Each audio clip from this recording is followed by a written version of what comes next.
ಗುಂಡ್ಲುಪೇಟೆ ಮತ್ತು ನಂಜನಗೂಡು ಉಪಚುನಾವಣೆಯಲ್ಲಿ ಕಾಂಗ್ರೆಸ್ ಜಯಬೇರಿ ಹಿನ್ನೆಲೆಯಲ್ಲಿ ಎರಡು ಕ್ಷೇತ್ರಗಳಲ್ಲಿ ಕೃತಜ್ಞತಾ ಸಮಾರಂಭ ಹಮ್ಮಿಕೊಳ್ಳಲಾಗಿದೆ.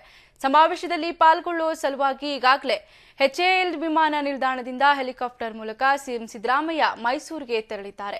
ಅಲ್ಲಿಂದ ಗುಂಡ್ಲುಪೇಟೆಗೆ ತೆರಳಲಿದ್ದಾರೆ. ಇನ್ನು ಗುಂಡ್ಲುಪೇಟೆಯ ಡಾಕ್ಟರ್ ಬಿಆರ್ ಅಂಬೇಡ್ಕರ್ ಸಮುದಾಯ ಭವನದ ಎದುರಿನ ಮೈದಾನದಲ್ಲಿ ಸಾರ್ವಜನಿಕ ಸಭೆಗೆ ಸಕಲ ಸಿದ್ಧತೆಗಳು ನಡೆದಿದ್ದು ಸಿಎಂ ಬರುವಿಕೆಗಾಗಿ ಕಾಯುತ್ತಿದ್ದಾರೆ. ಈ ಸಭೆಯಲ್ಲಿ ನೂತನ ಶಾಸಕಿ ಗೀತಾ ಮಹದೇವ್ ಪ್ರಸಾದ್, ಸಚಿವರಾದ ಡಿಕೆ ಶಿವಕುಮಾರ್, ಯುಟಿ ಖಾದರ್, ದಿನೇಶ್ ಗುಂಡೂರಾವ್, ಆಂಜನೇಯ, ಜಿ ಪರಮೇಶ್ವರ್ ಭಾಗಿಯಾಗಲಿದ್ದಾರೆ.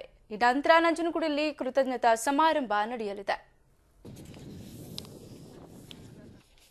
ಗುಂಡ್ಲುಪೇಟೆ ಮತ್ತು ನಂಜನಗೂಡು ಉಪಚುನಾವಣೆಯಲ್ಲಿ ಜಯಭೇರಿ ಬಾರಿಸಿದ ಕಾಂಗ್ರೆಸ್ ಇಂದು ಎರಡು ಕ್ಷೇತ್ರಗಳಲ್ಲಿ ಕೃತಜ್ಞತಾ ಸಮಾರಂಭ ಆಯೋಜಿಸಿದೆ.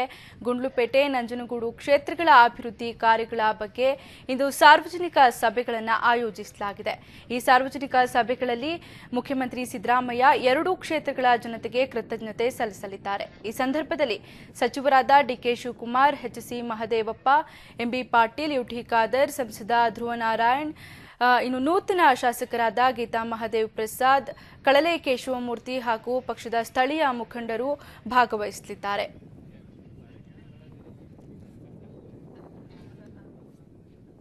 ಈ ಬಗ್ಗೆ ಹೆಚ್ಚಿನ ಮಾಹಿತಿಯನ್ನ ಕೊಡ್ತಾರೆ ದೂರವಾಣಿ ಸಂಪರ್ಕದಲ್ಲಿರುವ ನಮ್ಮ ಪ್ರತಿನಿಧಿ ಸಂಧ್ಯಾ. ಇವತ್ತು ಕೃತಜ್ಞತಾ ಸಮಾರಂಭ ಆಯೋಜಿಸಲಾಗಿದೆ. ಎಷ್ಟು ಗಂಟೆಗೆ ಸಮಾರಂಭ ಶುರುವಾಗುತ್ತೆ? ಜೊತೆಗೆ ಯಾರ್ಯಾರು ಕಾರ್ಯಕ್ರಮದಲ್ಲಿ ಭಾಗಿಯಾಗಲಿದ್ದಾರೆ? ಚೈತ್ರ, ಗುಂಡ್ಲುಪೇಟೆ ಮತ್ತು ನಂಜನಗೂಡು ಉಪಚುನಾವಣೆಯಲ್ಲಿ ಕಾಂಗ್ರೆಸ್ಸಿನ ಭರ್ಜರಿ ಗೆಲುವನ್ನು ಸಾಧಿಸುವ ಆ ಹಿನ್ನೆಲೆಯಲ್ಲಿ ನಂಜನಗೂಡು ಮತ್ತು ಗುಂಡ್ಲುಪೇಟೆಯ ಕಾರ್ಯಕರ್ತರಿಗೆ ಮತ್ತು ಅಲ್ಲಿನ ಮತದಾರರಿಗೆ ಕೃತಜ್ಞತೆಯನ್ನು ಸಲ್ಲಿಸುವ ನಿಟ್ಟಿನಲ್ಲಿ ಇವತ್ತು ಆ ಎರಡು ಕ್ಷೇತ್ರಗಳಲ್ಲಿ ಒಂದು ಸಮಾವೇಶ ಹಮ್ಮಿಕೊಳ್ಳಲಾಗಿದೆ. ಮೊದಲನೇದಾಗಿ ನಂಜನಗೂಡಿನಲ್ಲಿ ಬೆಳಗ್ಗೆ 11 ಗಂಟೆಗೆ, ತರುವಾಯ ಗುಂಡ್ಲುಪೇಟೆಯಲ್ಲಿ ಸಮಾವೇಶ ಹಮ್ಮಿಕೊಳ್ಳಲಾಗಿದೆ.